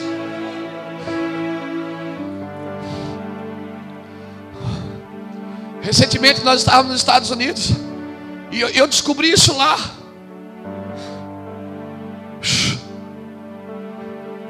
Eu descobri isso lá, que quem nasce na Itália é italiano, quem nasce na Espanha é espanhol, quem nasce no Brasil é brasileiro. Só que a palavra brasileiro nasceu antes da palavra Brasil. Sabia disso? Os portugueses, eles apelidaram os exportadores de pau-brasil de brasileiros. A palavra brasileiro nasceu antes do país ser chamado de Brasil. Sabe por quê? Porque a palavra brasileiros vem do pau-brasil. E eles chamavam de Brasil porque o pau-brasil é vermelho por dentro como brasa. E exportadores de pau-brasil eram exportadores de brasa. E a palavra brasileiro significa exportadores de brasa. Você sabia disso? Há uma profecia sobre nós ecoando na eternidade.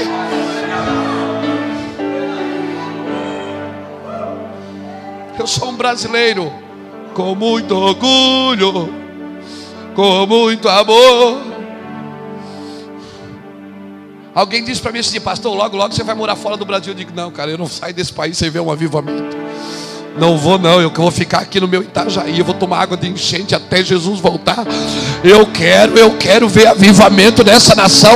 Há uma profecia sobre nós. Alguém pode levantar as suas mãos e dizer: eu sou um exportador de brasas.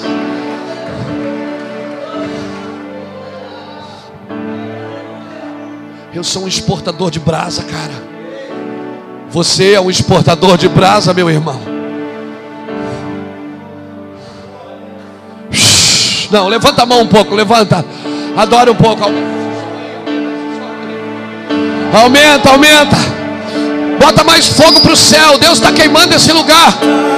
Queima nesse lugar, Espírito de Deus. Não me custe, não te darei algo sem valor de todo o coração, toda alma, com toda a força. Te amo, te amo, te amo, Deus, de todo o coração, toda alma, com toda a força. Te amo, te amo, te amo, Deus, diga, de todo o coração e de toda alma, com toda a força.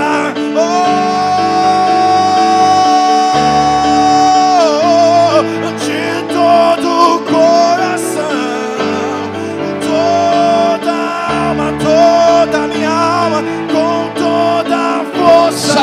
Te amo, Deus, de todo o coração, toda alma, com toda a força. Eu te amo mais que a minha vida, mais que minha casa, mais que todos os meus bens.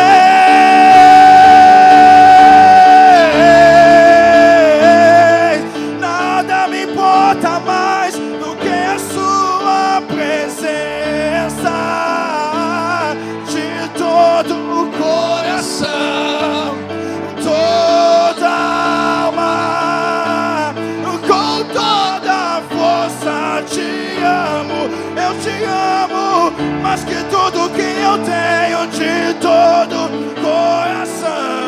Glória a Deus! Com toda força te amo. Eu te amo, Deus, de todo o coração, toda alma, com toda a força. Mais fogo e mais glória. Mais fogo sobre essa geração, mais fogo. Fogo, fogo, fogo, fogo, fogo, fogo. Senhor, eu declaro um rio nascendo nesse homem, um rio nascendo nele, um rio. Que ruja um leão, que ruja um leão da tribo de Judá.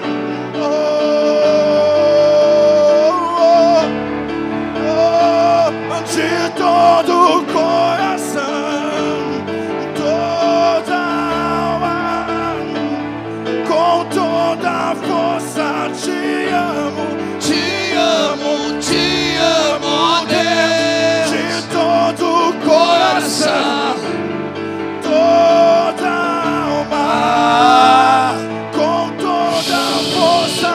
Fogo, Deus! Com toda a força, oh, que ruja o leão, que o leão ruja sobre o Brasil.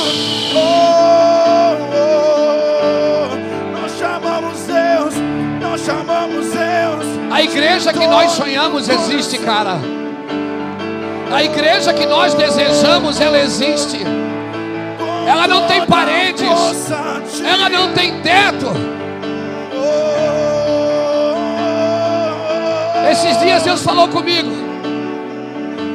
Aquela música que diz: uma casa muito engraçada, não tinha teto e não tinha nada.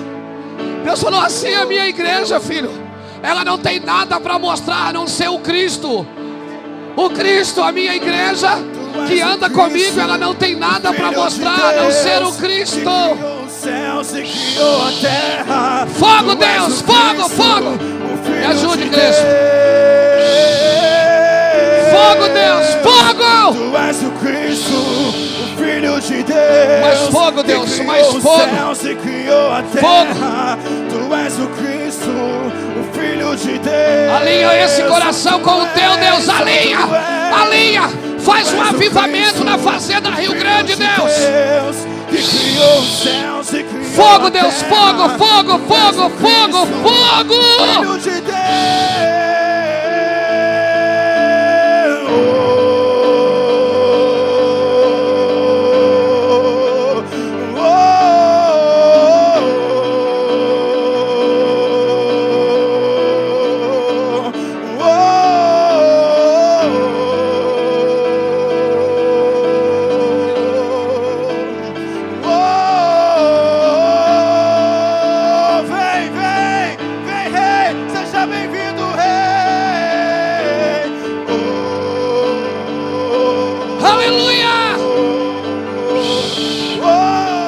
Declara um tempo sobrenatural sobre.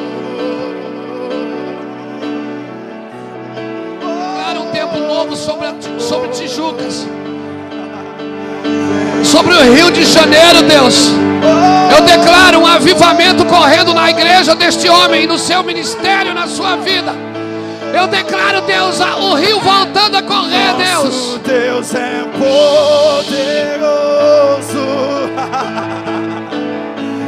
Nosso Deus é poderoso, poderoso sobre os céus, poderoso sobre os céus, sobre a terra, oh, poderoso sobre a terra. Nosso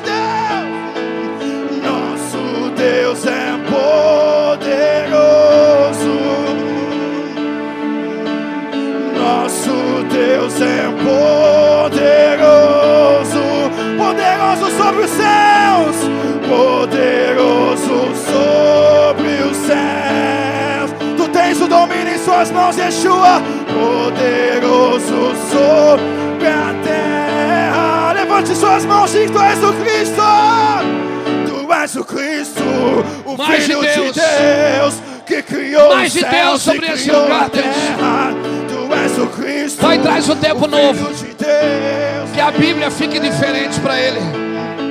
Que a Bíblia fique diferente para ele, Deus. Que as letras comecem a saltar no seu espírito com revelações profundas da tua palavra. Oh, Espírito Santo. Tu és o Cristo, o Filho de Deus, que criou os Deus. céus e criou a terra. Tu és o Cristo. Eu vejo essa casa com uma mesa tão grande. Uma mesa que serve tantas pessoas, que dá comida a tantas pessoas. Eu vejo uma mesa espiritual sobre esta casa. Uma mesa espiritual sobre esta casa, que vai cuidar de muitas jovens, muitas meninas, muitos meninos. Eu vejo, oh, Deus está gerando algo novo. Parece uma perturbação, mas não é. É Deus, é Deus, é Deus, é Deus, é Deus. Fogo, Deus.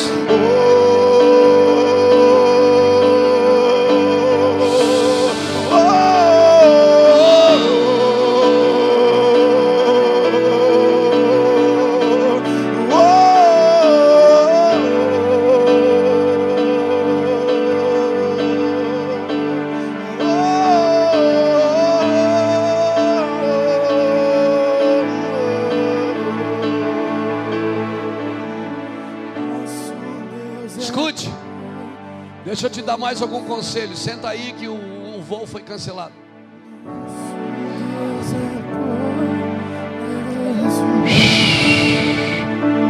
Raba, raba, raba, raba, raba.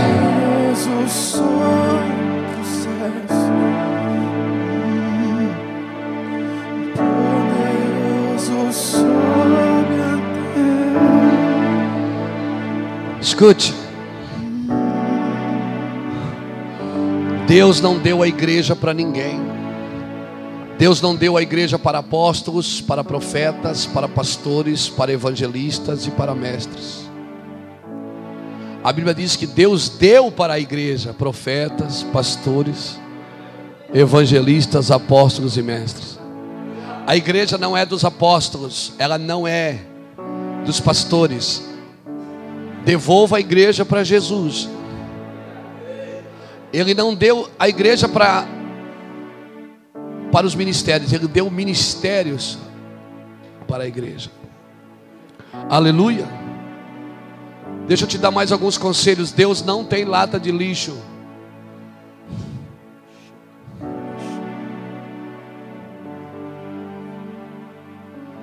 Deus quer usar a todos.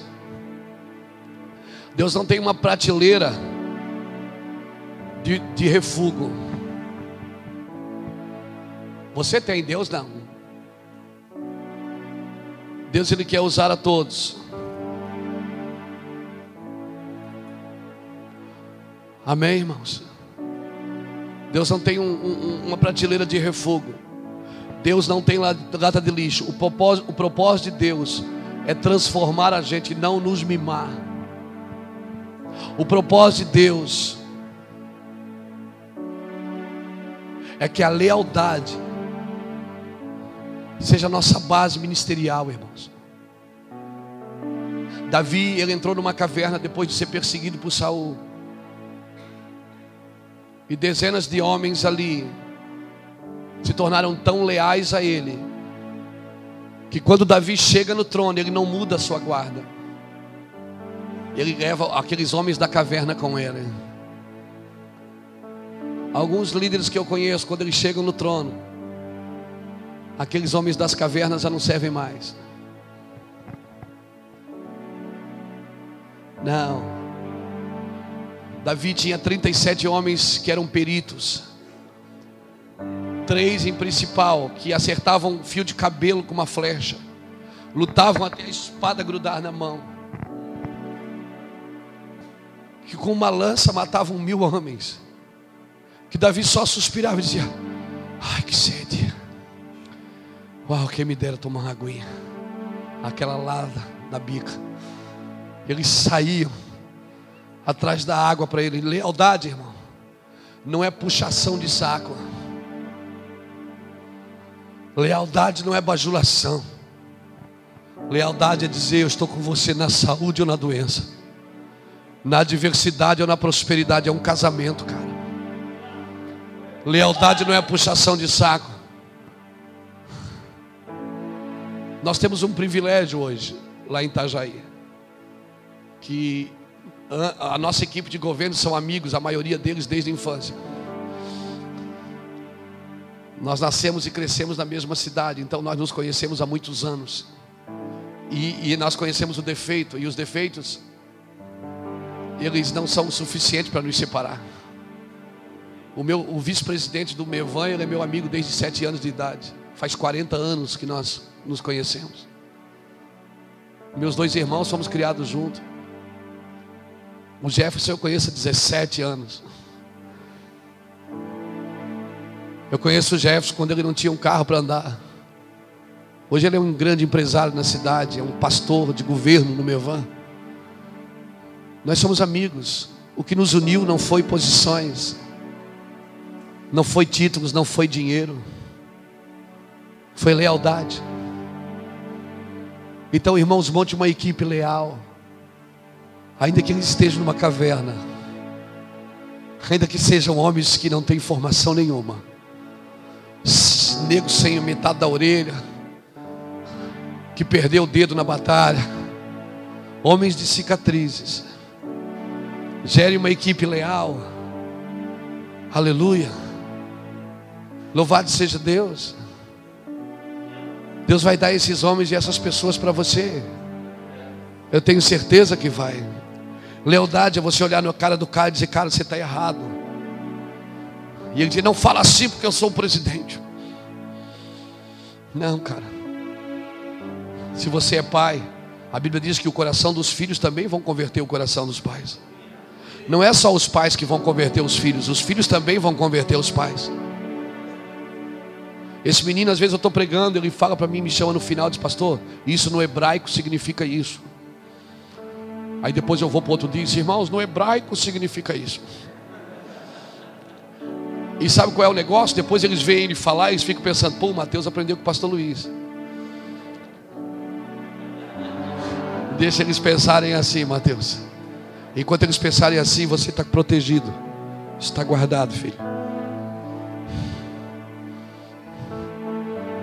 Não subestimem. Deus não tem lata de lixo. Deus usa todos que Ele quiser e quem Ele quer, e ninguém vai dizer: você não serve. A igreja não tem lugar para pessoas que não deram certo. O melhor exército que Israel já conheceu foram de pessoas que não deram certo.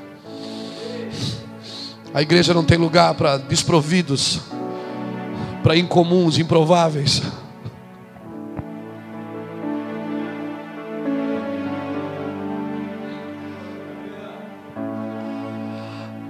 Eu sei, irmãos, que todo governo plural, ele tem uma personalidade dominante. Nós temos uma equipe lá no Mevan. Eu sei que eu sou o cabeça da igreja lá o cabeça é Cristo. Mas eu sei que eu sou o líder. Eu sei que eu sou a personalidade dominante. Mas a personalidade dominante é para revelar e para liderar em favor dos outros, não é sobre os outros.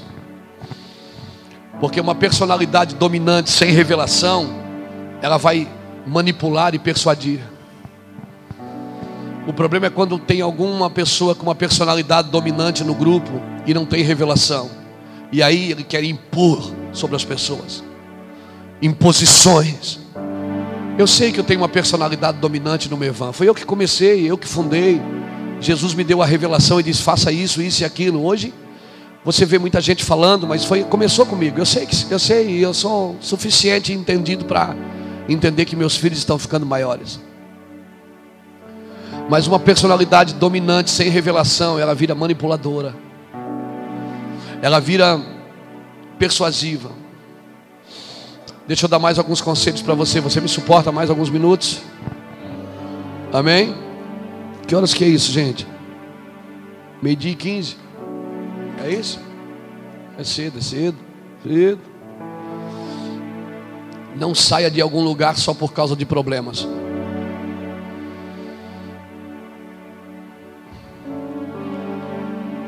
Se nem na sua casa você consegue ficar uma semana sem problemas, você que vai querer ficar na igreja? Se nem na sua casa, que são todos da sua família, tem o teu sangue, você consegue viver sem problemas, você vai querer viver na igreja sem problemas? Hein? Não saia de algum lugar só por causa de problemas.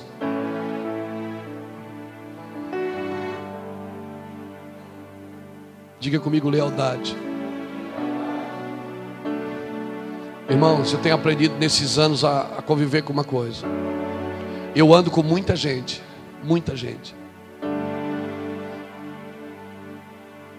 mas só dê a mão para quem te entregou o coração.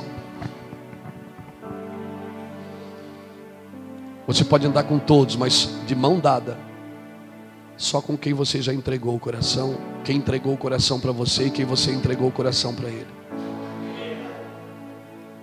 Lealdade, irmão, ela precisa estar de mãos dadas.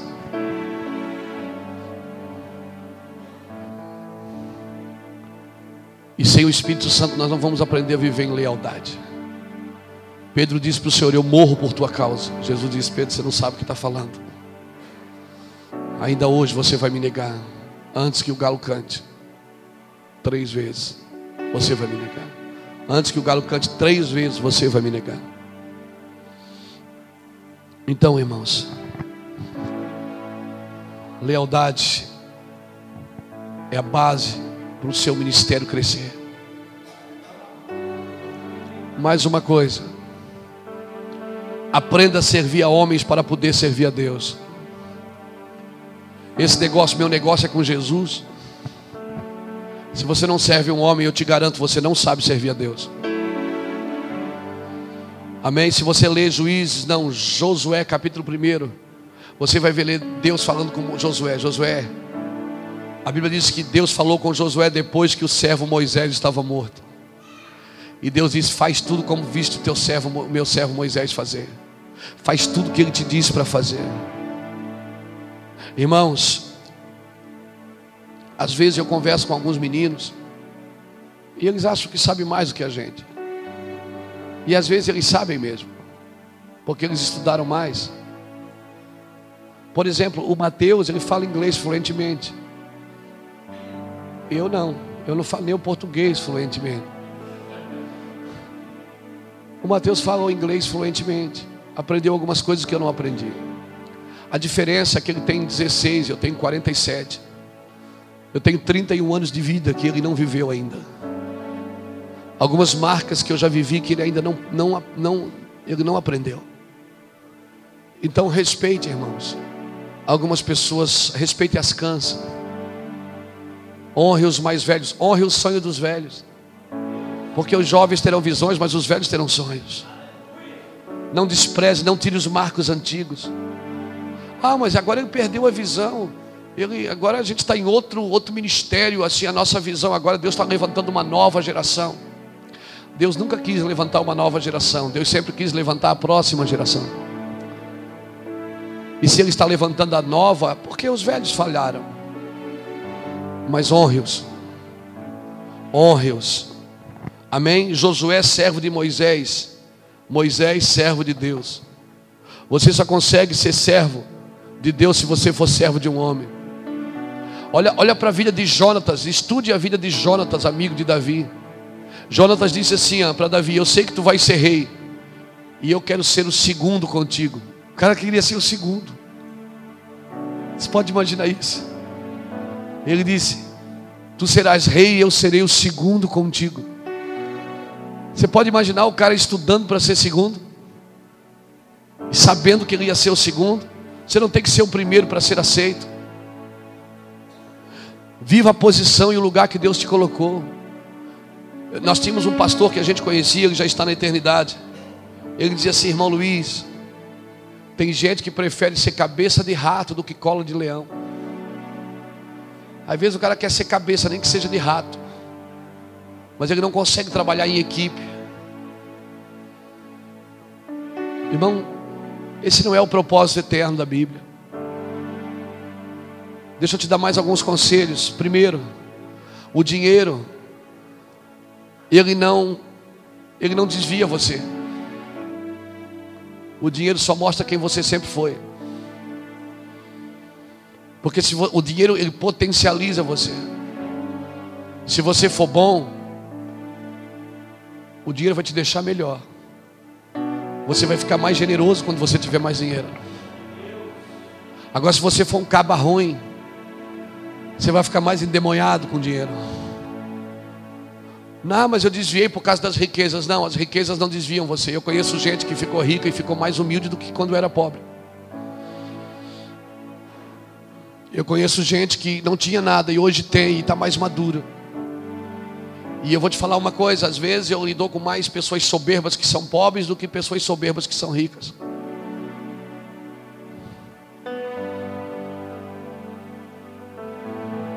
O dinheiro não muda você. O que é mais espiritual, ser empresário ou ser pastor?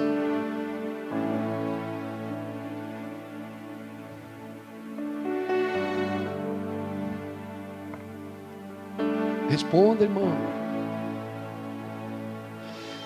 Qual é mais espiritual, ser empresário ou ser pastor? A pergunta não é o que somos ou o que seremos. A pergunta é quem nos deu isso. Porque você pode ser um pastor e não foi Deus que te chamou para ser pastor. E você pode ser um empresário e foi Deus que te chamou para ser empresário. O importante não é o que você é quem te colocou ali. A Bíblia diz em Salmo 139, versículo 16. Obrigado, Senhor. Diz assim: que no seu livro Ele escreveu sobre mim sem que nenhum dos meus dias existisse. Deus tem uma biografia sua antes de você nascer. Antes de você nascer, Ele decidiu o que você seria. E se você viver com Ele, você vai ser exatamente o que Ele te chamou para ser. Talvez você não foi chamado para um púlpito, você foi chamado para uma empresa, para ganhar dinheiro e investir nas crianças que estão com fome. Sustentar as crianças de nações que estão morrendo de fome. A fome ainda é o que mais mata no mundo. Mas você quer ter uma igreja porque você precisa disso. Para mostrar para os outros que você também sabe. Então não é o que eu tenho, irmão, é quem me colocou ali. Então não me diga que ser pastor é mais espiritual do que ser empresário. Eu conheço eu conheço empresários que são muito mais pastores do que muitos pastores que eu conheço. Eu conheço patrões que são muito mais dóceis, são muito mais amáveis do que alguns pastores que cuidam dos seus funcionários como verdadeiras ovelhas. Que se preocupa quando o seu funcionário falta e vai saber por quê, porque a esposa dele foi doente, que vai visitar a esposa do funcionário doente.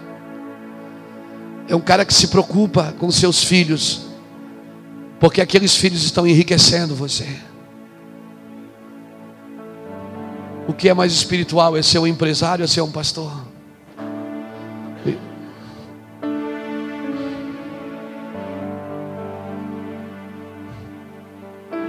O que é ser mais espiritual? É ser curado ou ganhar um carro de oferta?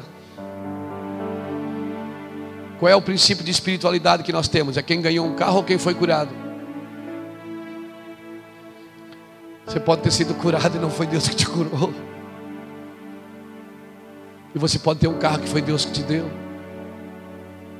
Então, irmãos, para a gente ir terminando,